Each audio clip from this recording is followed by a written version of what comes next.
السلام علیکم۔ اور 7 نومبر 2025 کو ڈاکٹر مقصود عظیمی صاحب کے ساتھ جو ایک خاص نشست ہوئی تھی، آج ہم اس کے تجزیے میں آپ سب کو خوش آمدید کہتے ہیں۔ آج ہماری کوشش ہوگی کہ اس اہم گفتگو کے جو خاص خاص نکات تھے ان پر ذرا گہرائی سے بات کریں۔ وعلیکم السلام۔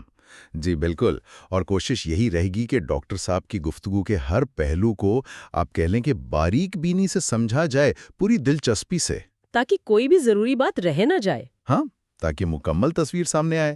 لیکن گفتگو شروع کرنے سے پہلے ایک ضروری بات کرنی تھی۔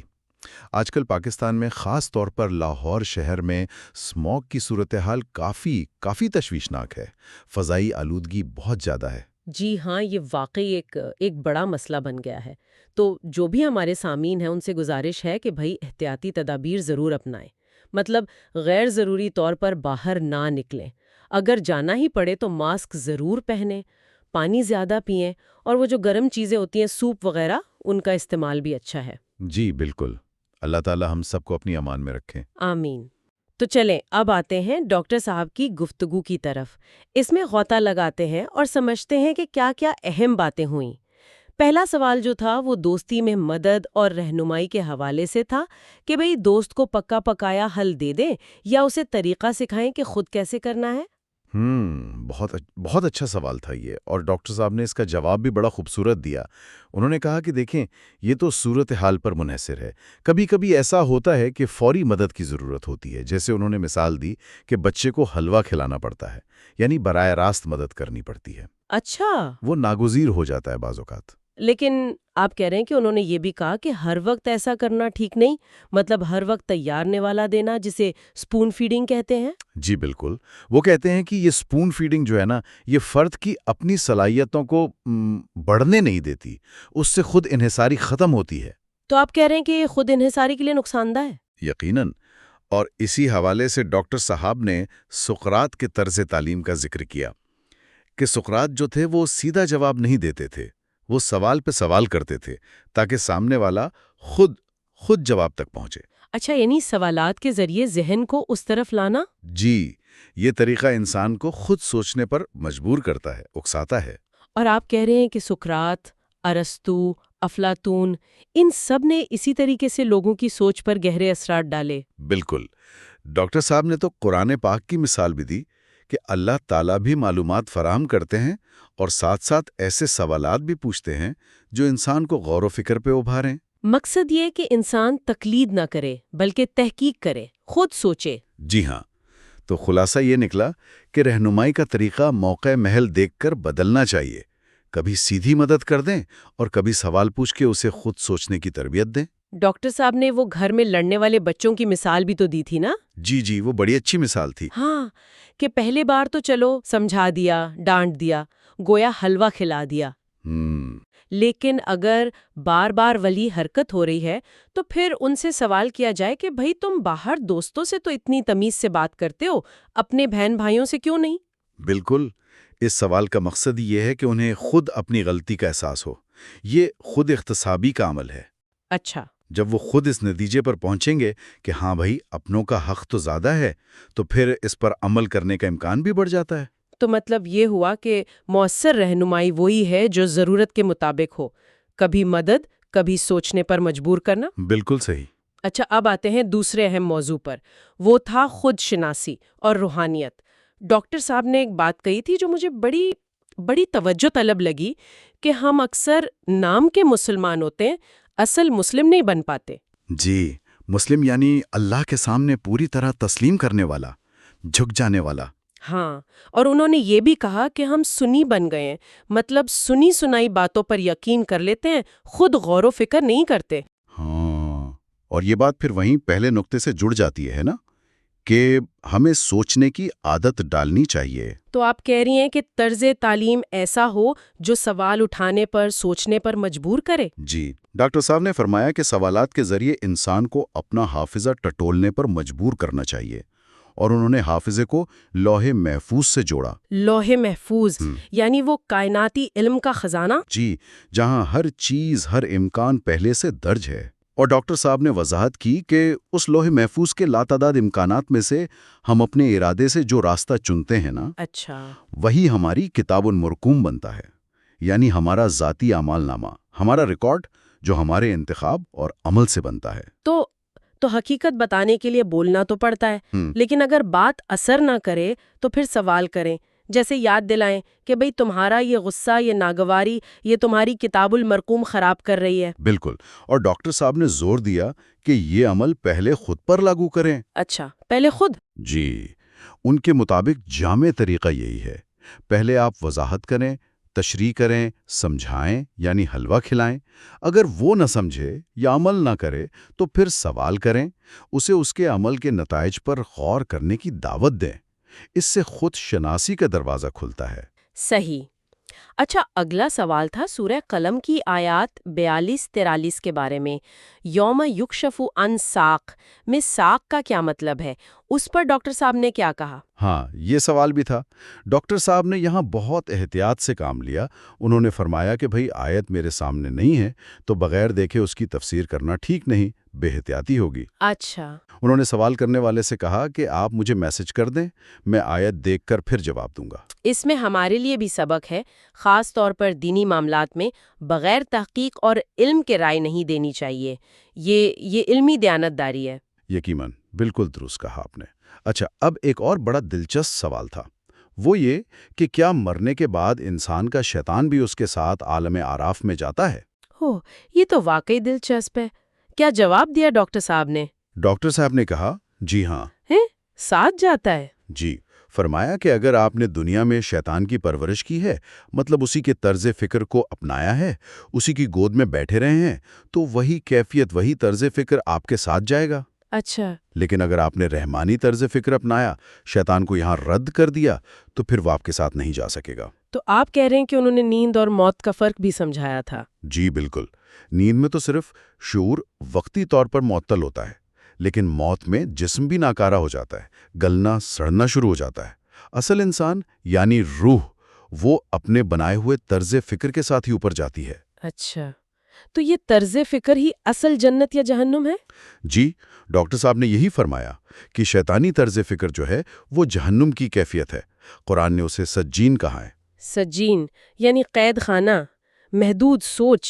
کیفیت ہے جسے قرآن نے علیین کہا ہے۔ علیین جی یعنی اعلیٰ درجات، وسیع مثبت سوچ۔ جی، اور یہ دونوں سجین اور علیین یہ ہیں کتاب المرقوم، یعنی دنیا میں ہمارے اپنے بنائے ہوئے سوچ کے سانچے۔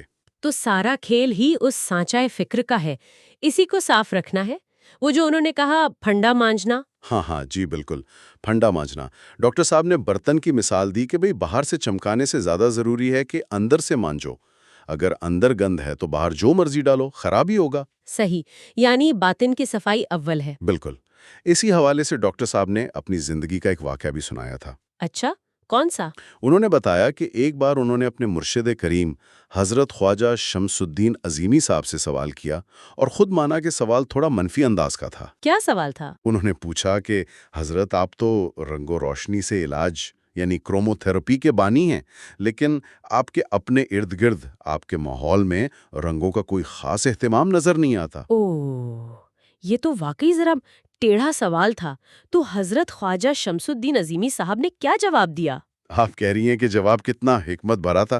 حضرت مرشد کریم مسکرائے اور فرمایا، میرے ارد گرد یہ پھول ہیں نا۔ سبحان اللہ، کیا بات ہے! یعنی مصنوعی رنگوں کے بجائے قدرتی رنگوں کی طرف توجہ دلا دی۔ یہ بالکل، اور یہ سمجھایا کہ میں تو توانائی فطرت سے لیتا ہوں، ان قدرتی رنگوں سے، مجھے مصنوعی ذرائع کی ضرورت نہیں۔ کتنا لطیف انداز ہے تربیت کا۔ منفی سوال کو مثبت سبق میں بدل دیا۔ جی، اور اسی سے یہ بات نکلتی ہے کہ اصل چیز باطن کی صفائی اور فطرت سے جڑنا ہے۔ ڈاکٹر صاحب نے پھر اسی کو آگے بڑھایا کہ ہمیں دنیا میں اپنی منفیت، اپنی نیگیٹیوٹی کو دھونا ہے۔ اور جب یہ منفیت دھل جائے گی تو پیچھے کیا بچے گا؟ رحمانی طرزیں۔ ڈاکٹر صاحب نے وضاحت کی کہ رحمانی طرزیں کیا ہیں؟ محبت، تعمیر اور اجتماعیت، یعنی مل جل کر رہنا۔ اور شیطانی؟ اس کے بالکل الٹ، شیطانی طرزیں ہیں نفرت، جس میں غصہ، تنقید، انتقام سب آ جاتا ہے۔ تخریب یعنی منفی سوچ، بگاڑ پیدا کرنا۔ اور انفرادیت، یعنی صرف اپنا مفاد دیکھنا، میں۔ ہم ڈاکٹر صاحب نے کہا کہ ہم دنیا میں آئے ہی شیطان کو شکست دینے تھے، مگر ہم اکثر اسی کے جال میں پھنسے رہتے ہیں۔ بہت بہت گہری بات ہے۔ اچھا، اگلا سوال تھا کتاب قرآن حکیم اور لاشعور کے حوالے سے کہ تفکر کیا ہے، اور وہ جو تصور ہے کہ فرشتہ پاب نور، جن پاب لاں اور انسان بابا گل، اس کا کیا مطلب ہے؟ جی، یہ بھی ایک اہم نکتہ تھا۔ ڈاکٹر صاحب نے وضاحت کی کہ یہ تصور اصل میں حضرت تاج الدین بابا اولیاء رحمۃ اللہ علیہ کا ہے، جسے حضرت قلندر بابا اولیاء نے اپنی کتاب تذکرہ تاج الدین بابا اولیاء میں نقل کیا ہے۔ ان کے مطابق فرشتہ، جن اور انسان، یہ تینوں بنیادی طور پر تفکر کے مختلف پیٹرن یا انداز ہیں۔ تفکر یعنی سوچ یا کچھ اور؟ سوچ سے کچھ زیادہ، مطلب سوچ کا ایک پورا ڈھانچہ، ایک وجودی کیفیت۔ تو پابا نور یعنی وہ تفکر جس نے نور کا لباس پہنا ہے، وہ فرشتہ ہے۔ اچھا۔ پابا نار غالباً ماخذ کے مطابق آتشی یا ہوائی لباس میں تفکر یعنی جن، اور بابا گل یعنی وہ تفکر جو مٹی کے جسم گل میں قید ہے، وہ انسان ہے۔ تو آپ کہہ رہے ہیں کہ یہ تفکر کا پیٹرن ہی اصل میں انا، ذات یا فرد ہے؟ جی بالکل، ہر فرد کا تفکر کا پیٹرن الگ ہے، پھر یہ انفرادی پیٹرن مل کر نو کا پیٹرن بناتے ہیں، جیسے ہم انسان، اور تمام انواع کے پیٹرن مل کر یہ کائنات بناتے ہیں، جو اللہ کے عظیم منصوبے کا عکس ہے۔ اور یہ تینوں تفکر، نوری، ناری، ہوائی اور خاکی، یہ ایک دوسرے پر اثر بھی ڈالتے ہیں؟ جی بالکل اثر انداز ہوتے ہیں۔ اسی سے جڑا ایک سوال تھا کہ کیا اس تفکر کے ذریعے ستاروں، ذروں، دوسری مخلوقات سے رابطہ ہو سکتا ہے؟ ڈاکٹر صاحب نے اس کا جواب بھی ہاں میں دیا ہے۔ اچھا، کیسے؟ انہوں نے فرمایا کہ خیال یعنی سوچ کی جو لہریں ہیں نا، وہ کائنات کی باقی تمام توانائی کی لہروں پر حکومت کرتی ہیں، چاہے وہ نظر آنے والی روشنی ہو یا نہ نظر آنے والی مائکرو ویوز ہوں، کچھ بھی۔ اللہ نے انسان کو یہ صلاحیت دی ہے کہ وہ اپنے خیالات کو کنٹرول کرے۔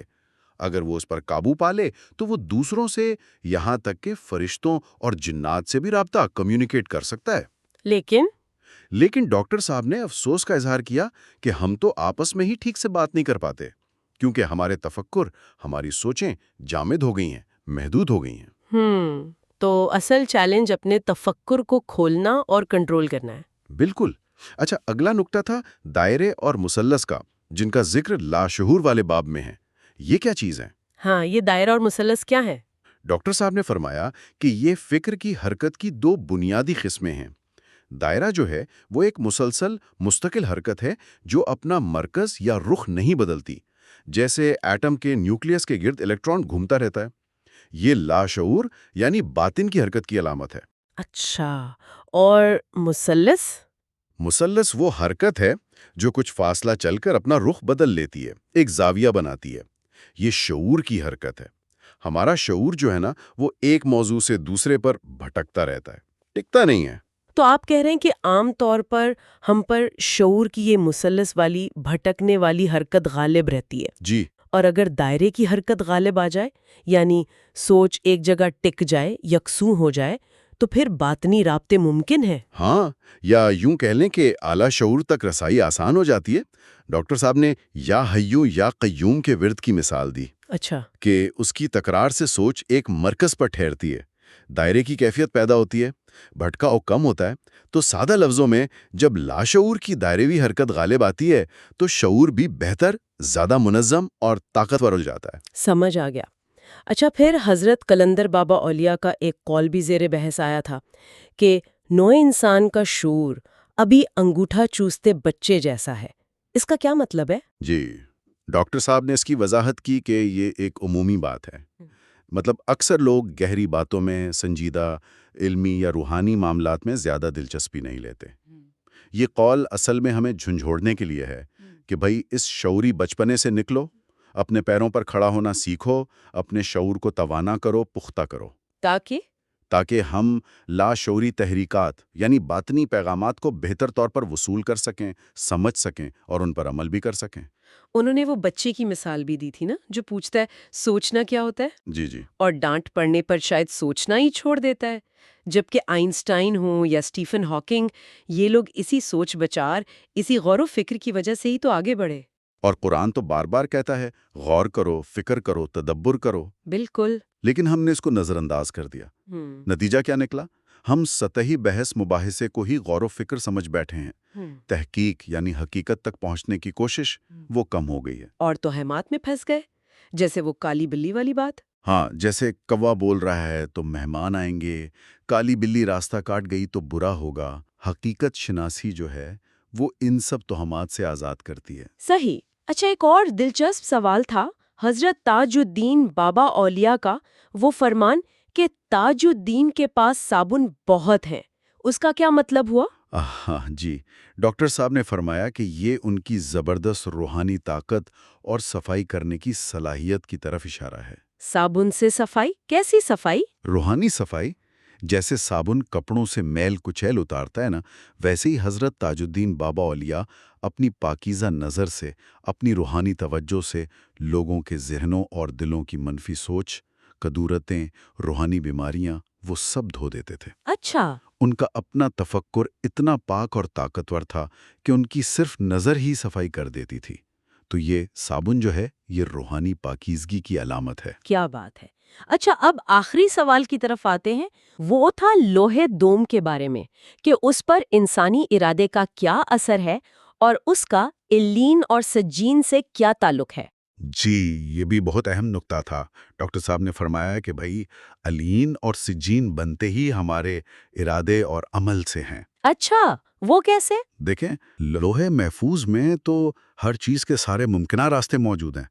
مطلب ہر پوائنٹ سے 360 زاویوں میں 6 سمتوں میں لاتعداد امکانات درج ہیں۔ انسان اپنے آزاد ارادے سے ان لامحدود امکانات میں سے کوئی ایک راستہ چنتا ہے۔ یہ جو انتخاب ہے نا، یہی لوہے دوم ہے۔ تو آپ کہہ رہے ہیں کہ ہمارا ارادہ، ہمارا انتخاب لوہے دوم ہے؟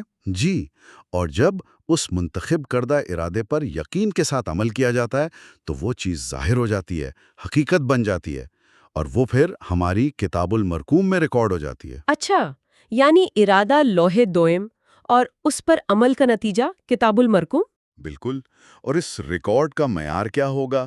یعنی وہ علیین والا بنے گا یا سجین والا؟ اس کا انحصار ہمارے عمل کی کوالٹی پر ہے۔ جیسے مثال دی انہوں نے کہ محنت کرنے کا ارادہ کرنا لوہے دوم ہے، لیکن اگر محنت میں ایمانداری نہ ہو، ہنرمندی نہ ہو، تو نتیجہ اچھا نہیں نکلے گا اور ریکارڈ سجین والا بنے گا۔ تو کامیابی کے لیے تینوں چیزیں ضروری ہیں، محنت، ایمانداری اور ہنر؟ جی، صرف ارادہ کر لینا کافی نہیں، اس سے صحیح عمل سے مکمل کرنا اور پوری کوالٹی کے ساتھ کرنا یہ لازم ہے۔ بہت خوب۔ تو یہ تھے ڈاکٹر مقصود عظیمی صاحب کی 7 نومبر 2025 والی گفتگو کے کچھ اہم نکات، جن کا ہم نے اپنی سمجھ بوجھ کے مطابق جائزہ لینے کی کوشش کی۔ امید ہے اس گفتگو سے سامعین کو کچھ نئے پہلو ملے ہوں گے۔ تمام سامعین کا بہت بہت شکریہ کہ آپ نے اپنا وقت دیا۔ یقیناً ڈاکٹر صاحب کی یہ باتیں ہم سب کے لیے، مطلب اپنی ذات کو، اپنی سوچ کو، اپنی زندگی کو بہتر بنانے میں کافی مددگار ثابت ہو سکتی ہیں۔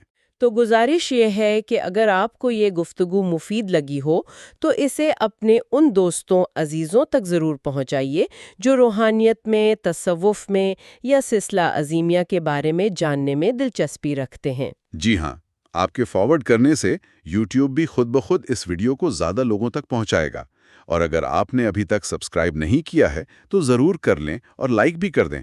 آپ سب کے لیے بہت سی دعائیں۔ اب اجازت چاہتے ہیں، اللہ حافظ۔ اس ساری گفتگو کے بعد ایک سوال میرے ذہن میں آ رہا ہے جس پر شاید ہم سب کو سوچنا چاہیے۔